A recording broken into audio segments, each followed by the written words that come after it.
Deus é bom em todo tempo, e todo tempo Deus é bom. É uma alegria para mim estar com você nesse dia, começando o mês de novembro, um mês em que nós pensamos nas coisas do alto, nós pensamos naquilo que Deus preparou, o que os olhos não viram, o que os ouvidos não ouviram, é isso que Deus preparou para aqueles que o amam. E o tema da nossa pregação é: quem nos separará do amor de Deus? Nada nem ninguém pode nos separar do amor de Deus. Essa passagem está lá na carta de São Paulo aos Romanos, capítulo 8. Nada nem ninguém vai nos separar do amor de Deus. Se nós estamos unidos a Deus aqui na terra, nós vamos permanecer unidos a Ele na eternidade, feliz. Quando a gente canta com a nossa Madre Kelly, não é? O seio da eternidade feliz. Lá na eternidade feliz é onde eu vou morar com Deus. E hoje nós vamos começar falando de coisas importantes. Aliás, nós vamos falar hoje das coisas mais importantes da nossa vida. O que é, irmão? A coisa mais importante da nossa vida é o que eu vou comer hoje, não posso ficar sem comer, é isso ou aquilo? Não. A coisa mais importante da nossa vida é onde nós vamos morar na continuação desta vida, que é a vida eterna. São Pio X, o grande Papa canonizado, o grande catequista, o grande Papa que lutou contra o modernismo, aquele homem fenomenal, de uma simplicidade, de uma humildade, de uma união com Deus tão grande, escreveu o seu catecismo para ensinar a cada um de nós o que a gente deve aprender da nossa fé. E lá no número 972, ele faz uma pergunta: quando devemos pensar nos novíssimos? Quais são os novíssimos? Ele fala lá: a morte, o céu, o inferno e o juízo. São os 4 novíssimos, são o que vai acontecer no final, não é? Quando é que a gente deve pensar nisso?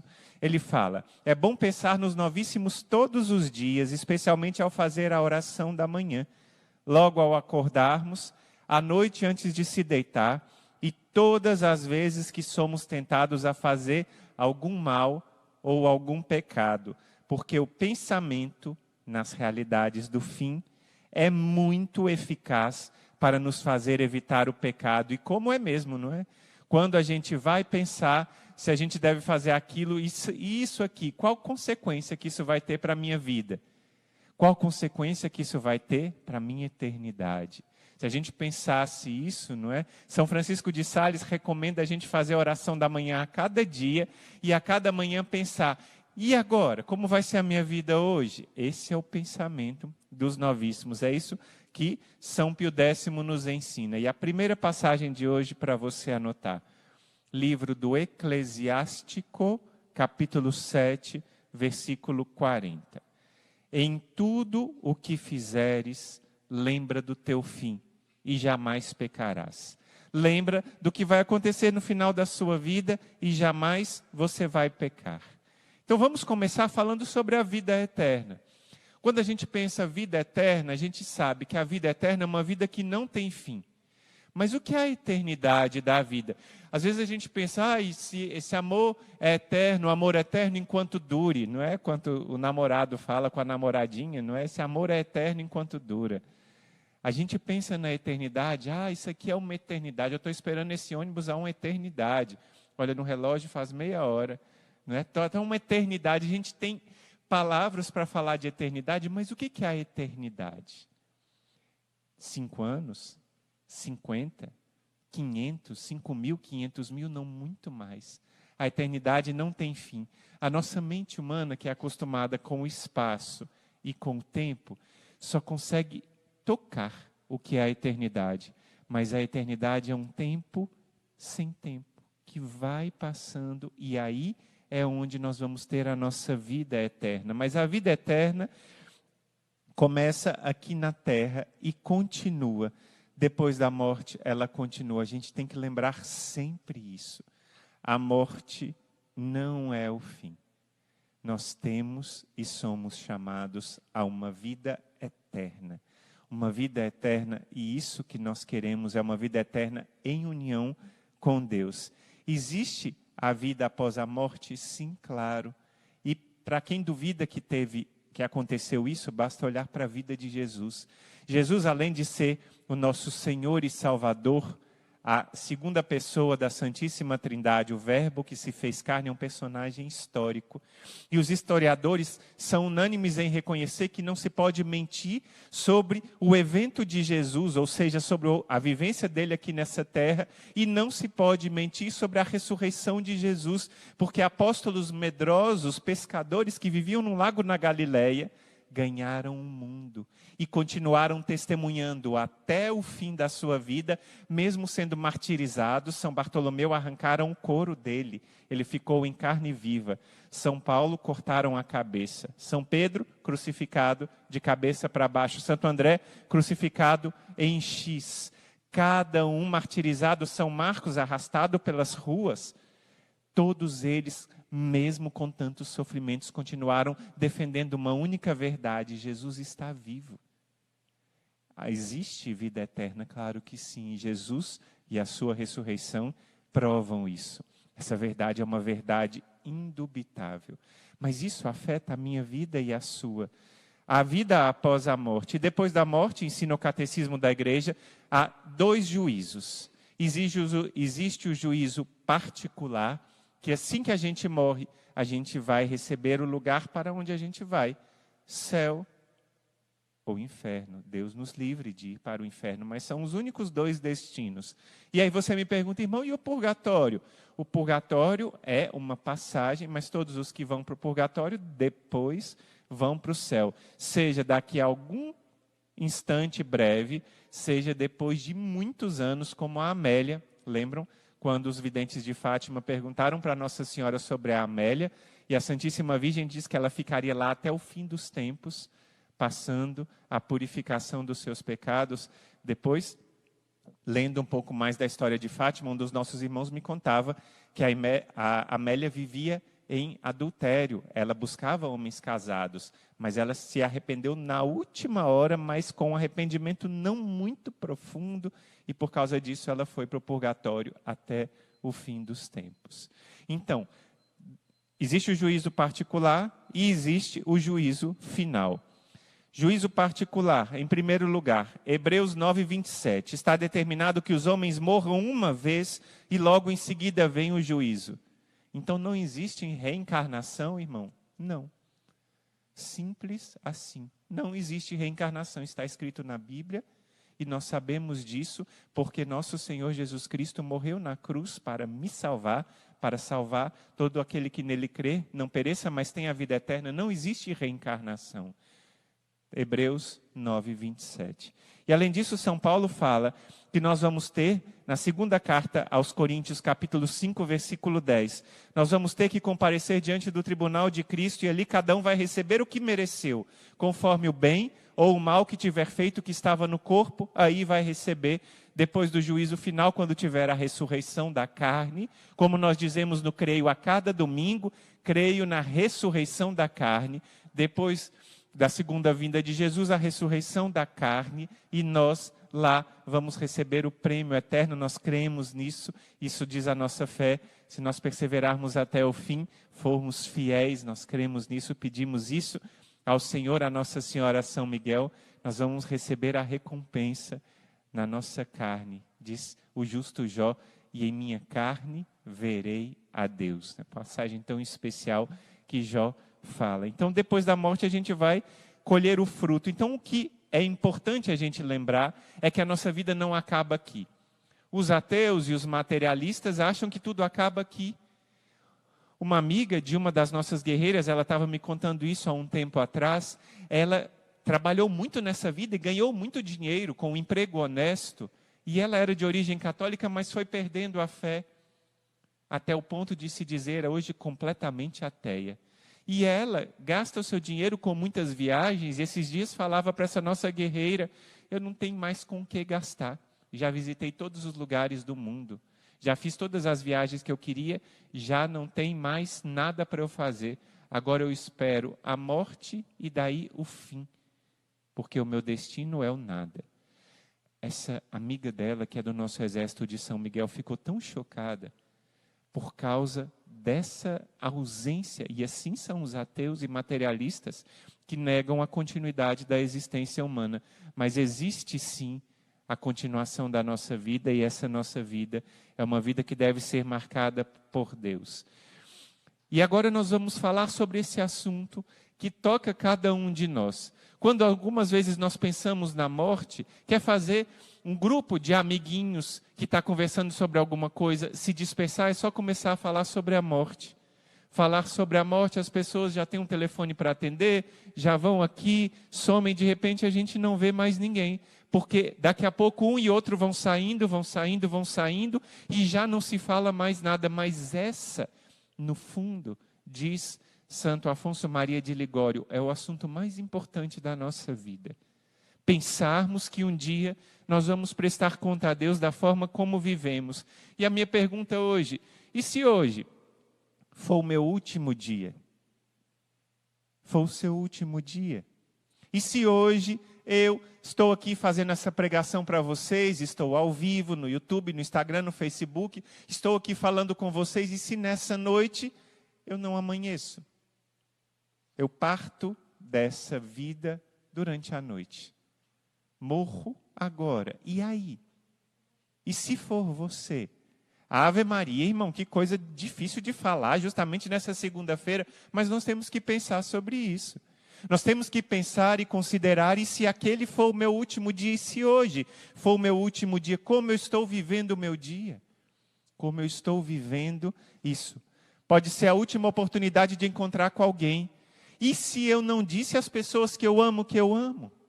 O irmão João da Cruz apareceu aqui, já chegando para a nossa live. Eu tenho que dizer hoje que eu o amo. Pode ser que seja a última vez, como meu irmão, que divide o mesmo carisma comigo, as minhas irmãs, os meus irmãos. Eu tenho que declarar isso hoje.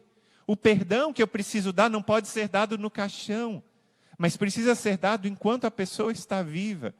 Hoje é o dia que eu devo declarar, eu preciso hoje anunciar que Deus está comigo, e eu preciso hoje escolher a vida.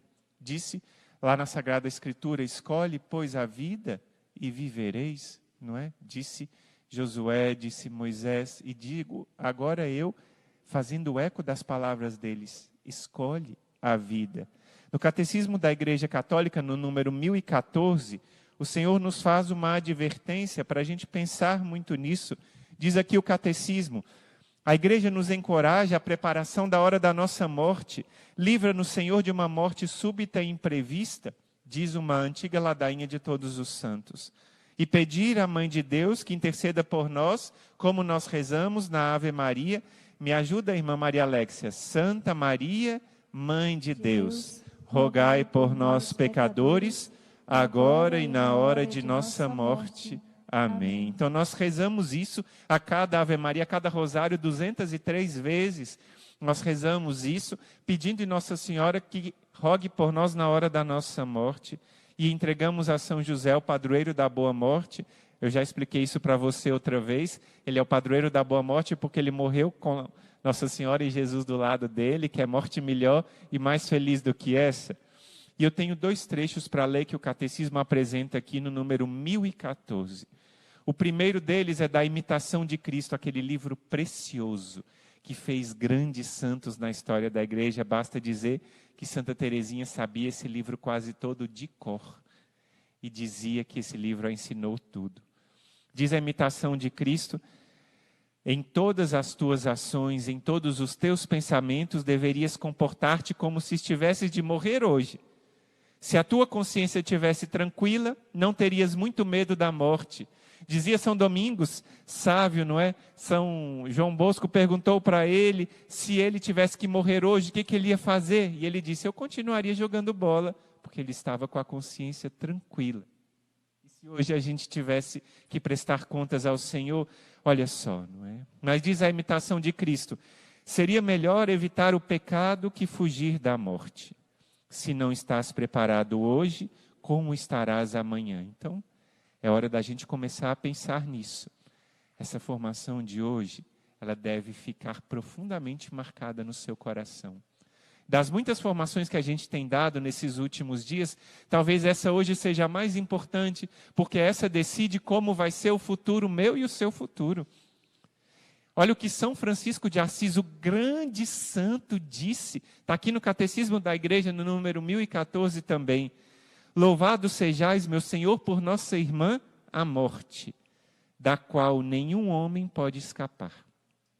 Ai dos que morrerem em pecado mortal, felizes aqueles que ela encontrar conforme a santíssima vontade, pois a segunda morte não lhe fará mal. É isso que nós contamos, se nós estamos na graça de Deus.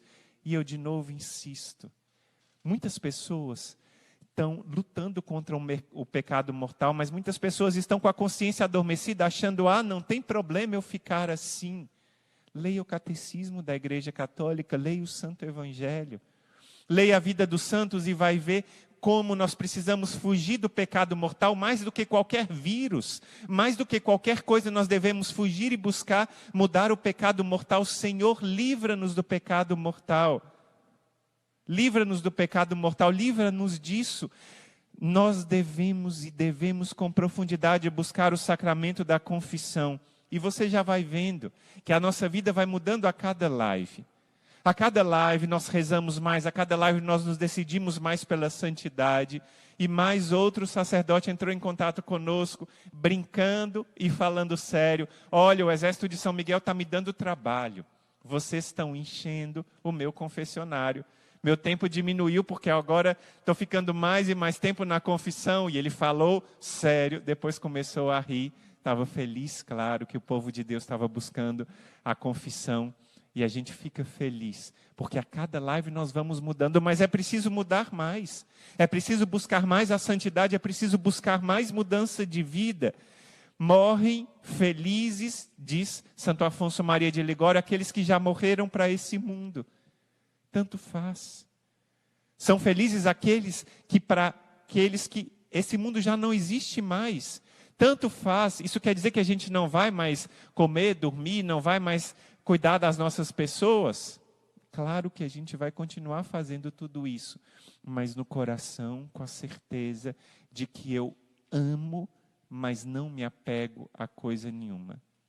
Por que a gente sofre profundamente, às vezes, quando as coisas nos são tiradas? Porque não há amor verdadeiro, mas há apego. Quando há o amor puro, a gente sabe que todas as coisas vêm e vão. Da mesma forma que vêm, passam, mas Deus permanece. Muitas pessoas ficam pensando nos filhos. Mas meu Deus, e o meu filho? E quando o meu filho sair de casa? Quantas vezes nós temos muito trabalho com pais e mães de irmãos que ficam, às vezes, chamando o filho de volta para casa por causa de amor, não por causa de apego. Porque quando nós criamos os nossos filhos bem criados, nós os criamos para Deus. E a maior ação de graças que um pai e uma mãe deveria ter é de saber que seu filho é um consagrado. Uma vez, um amigo do meu pai perguntou, falando para o meu pai, olha, o seu filho está lá vivendo naquele convento longe em Fortaleza, você não pode vê-lo quase nunca, você vive aqui em Brasília e seu filho lá tem que viajar. Às vezes ele poderia estar estudando, ele tinha tanta capacidade de ganhar tanto dinheiro, de viajar o mundo, está lá num convento, fechado lá. E meu pai, na sua sabedoria, disse: onde está o seu filho agora? E ele disse: não sei, hoje é sábado à noite, deve estar saindo com os amigos, deve estar fazendo alguma coisa, se divertindo. E aí meu pai disse: pois é, mas o meu filho, eu sei onde está. Ele está buscando a Deus num convento, e ele está dedicando a sua vida para se encontrar com Deus lá no céu, e está rezando por mim e por você, para que eu e você também vamos para o céu, e eu sei direitinho onde está o meu filho. A preocupação com os filhos é com a vida eterna deles.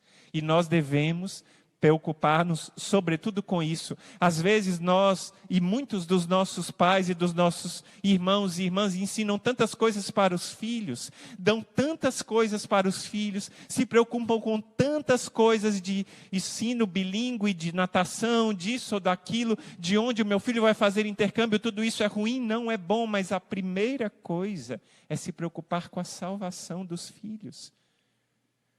Se preocupar com o encontro dos filhos com Deus. O único que eu tenho que depender é de Deus e mais ninguém. O único que eu tenho que buscar é a Deus e mais ninguém. Uma pessoa que eu tenho que buscar é Deus e levar as pessoas que estão comigo a Deus. Eu devo buscar a Deus a cada dia e eu quero que o irmão Gabriel Maria, a irmã Terezinha, Letícia, todos os que estão comigo também busquem a Deus. Eu quero levar todas as pessoas que estão comigo a Deus e eu pergunto para você, mais uma vez, essa pregação importantíssima para a sua vida. As pessoas que vivem com você, você ajuda elas a se aproximarem de Deus? Você leva cada uma dessas pessoas para Deus? Você está sendo instrumento de salvação? Me chocou a notícia que eu recebi hoje. A Marta, aquela da Colômbia, cujo processo foi cancelado, ganhou na justiça mais uma vez o direito de tirar a própria vida. E mais uma vez ela disse em entrevista que quer prosseguir no seu intento de tirar fim na própria vida. Nós vamos rezar por ela para que ela se arrependa dessa decisão, porque quem tira o fim, quem dá o fim da nossa vida é o próprio Deus, não somos nós. Não somos nós, não sou eu nem você. Como tocou o meu coração quando a doutora Filó, aquela mulher de Deus lá de Belo Horizonte, estava contando do testemunho de uma mãe que tinha o seu filho de 10 anos, à beira da morte, na UTI, não havia mais o que fazer. A doutora Filó falou que ela precisava entregar aquele filho para Deus e dizer: meu filho, vá em paz.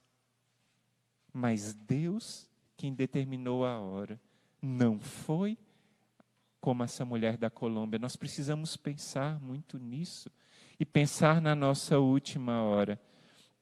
Quem se prepara para a morte, morre bem. Quem se prepara para a morte, morre bem. Esses dias o irmão Luiz Maria estava contando uma história, ele já contou isso na live, talvez você não tivesse, eu conto também, de uma pessoa que buscava a Deus, buscava com fidelidade a Deus, mas de um momento para o outro acabou esquecendo disso e se afastou, embora continuasse no exterior buscando a Deus, o seu interior tinha se afastado de Deus. Era um homem casado com vários filhos, aparentava uma fé verdadeira, mas acabou perdendo a vida no momento em que ele estava no encontro com uma amante. Buscou viver bem, mas não buscou se preparar para a morte, porque a morte o pegou numa hora imprevista em que ele estava distante de Deus. Claro, Deus sabe o último momento. Deus sabe se talvez naquela última hora ele se arrependeu, está nas mãos de Deus. Mas nós devemos nos preocupar a cada dia, porque pode ser que não dê tempo, pode ser que eu esteja andando e aconteça um acidente comigo e naquela hora já não dê mais tempo. Então eu devo me preocupar hoje. Como vai ser o meu momento, como vai ser o segmento da minha vida, como eu vou ficar daqui para frente.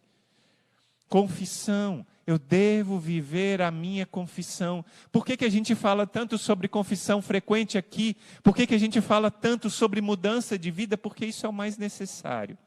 Isso é o mais importante. Não há nada mais importante do que buscar a viver os sacramentos. Viver a Deus a cada dia. Viver com Deus a cada dia. Imagina se chegar no final da nossa vida e talvez diante de um caixão as pessoas falarem de você, de mim, de nós. Era uma pessoa que falava muito, mas olha só, eu sabia que ele fazia tal e tal e tal coisa, tal e tal coisa. Não, a gente deve buscar viver como se a gente tivesse que prestar conta a Deus no dia de hoje buscar o encontro com Deus a cada dia. E entre tantas coisas que a gente está falando sobre promessas de Deus, sobre o que Deus tem feito para cuidar de nós, eu queria partilhar com você da promessa talvez a mais forte para a gente, que é confiar na divina misericórdia. A revelação de Jesus a Santa Faustina é uma revelação que abre as portas da divina misericórdia, mas permita-me esclarecer para você. Tem muitas pessoas que confiam na divina misericórdia e dizem que são católicos devotos e devotos da misericórdia, que dizem que não precisa mudar de vida, que basta o que eu vou fazer aqui e ali, no final, tudo bem. O céu vai ficar cheio de gente e não existe nem inferno, o inferno vai ficar vazio. Não! Tem gente que acredita que a misericórdia basta eu dizer que amo os outros, eu dizer que amo a Deus e pronto. Santa Faustina fala muito isso no seu diário, ecoando aquilo que Jesus disse para ela e ecoando o que Jesus disse no Evangelho. Quantas vezes Jesus fez curas no Evangelho? Imensas. Lembra o que Jesus falava? Vá em paz. E qual era a continuação? E não peques mais. Isso você respondeu bem certo. Vá em paz e não peques mais. Vá em paz e mude de vida. O Senhor espera que a gente mude de vida. O Senhor espera que a gente transforme a nossa vida de pecado em uma vida de união com Deus. E é para isso que a devoção da misericórdia é tão impressionante.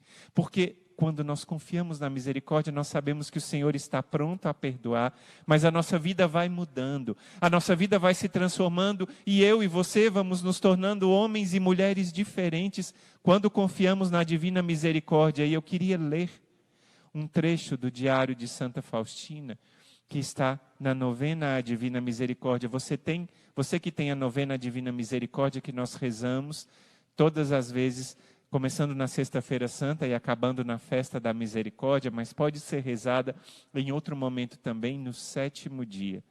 Olha o que Jesus disse para Santa Faustina. Hoje traze-me as almas que veneram e glorificam de maneira especial a minha misericórdia, e mergulha-as na minha misericórdia. Essas almas foram as que mais sofreram por causa da minha paixão, e penetraram mais profundamente no meu espírito.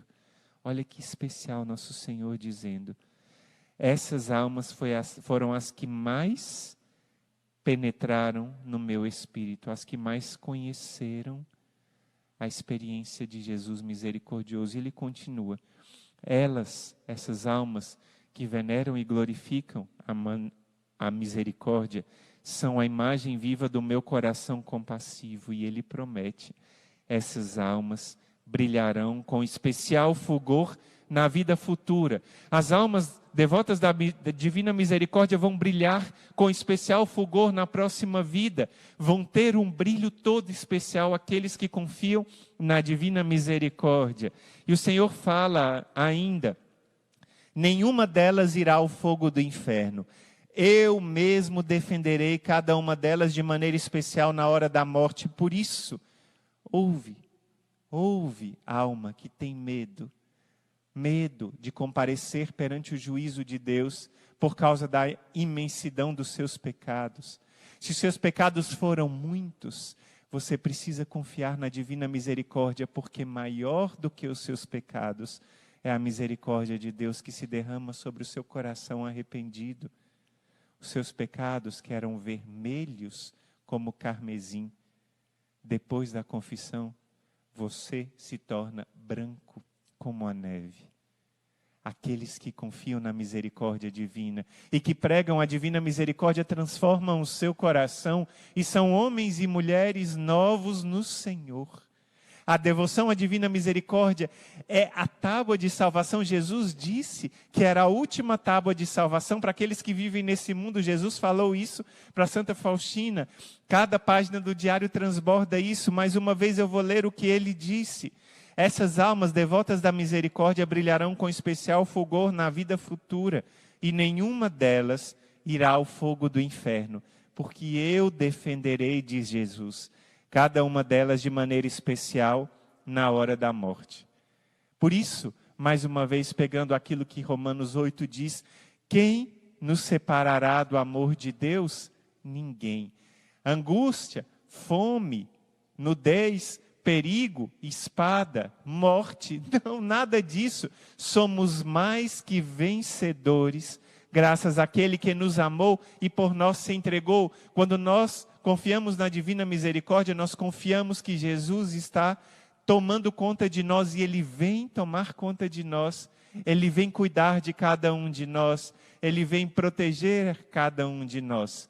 A devoção à divina misericórdia é a tábua de salvação para cada um de nós. Por isso hoje, quando nós meditamos sobre a morte, sobre o nosso juízo, e quando essas realidades têm a chance de querer nos roubar a nossa paz, nós dizemos, espera aí, eu sou um devoto da divina misericórdia, espera aí.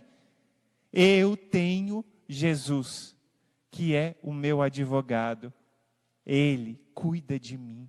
Eu sou devoto à divina misericórdia e o Senhor está ao meu lado cuidando de mim. O Senhor está tomando conta de mim e o Senhor vai cuidar de mim. Quem nos separará do amor de Deus? Ninguém, porque eu sou um devoto da divina misericórdia.